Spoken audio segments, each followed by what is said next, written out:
Mohanbhai Bhagiya, chairman APMC Morbi.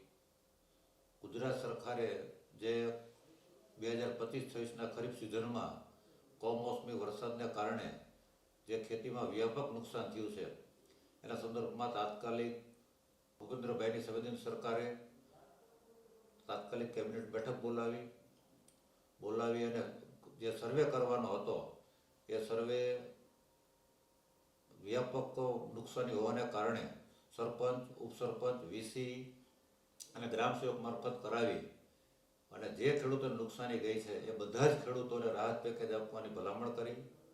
આના માટે થઈને સરકારે ઉદારપૂર્વક 10,000 કરોડની સહાય આપી છે, જેમાં હેક્ટરે પિયત અને બિનપિયત બંનેમાં 22,000 રૂપિયા આપ્યા છે. આનાથી ખેડૂતો ખુશ છે અને આ પૈસાનો ઉપયોગ ખેડૂત રવિ સિઝન માટે ખાતર અને બિયારણ માટે કરી શકશે. ગુજરાત સરકારે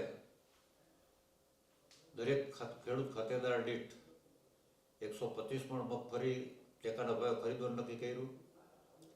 આ ટેકાના ભાવે મગફળી ખરીદ કરવાથી ખેડૂતોને જે એમએસપીના પ્રમાણે ભાવ મળી રહેશે અને આ જથ્થો છે એ સરકારના ગોડાઉનમાં રહેવાથી બાકીનો જે જથ્થો છે એનો ભાવ બજારમાં જળવાઈ રહે એવા સરકારના પ્રયાસો છે, જેનાથી પણ ખેડૂતોને ફાયદો થવાનો છે.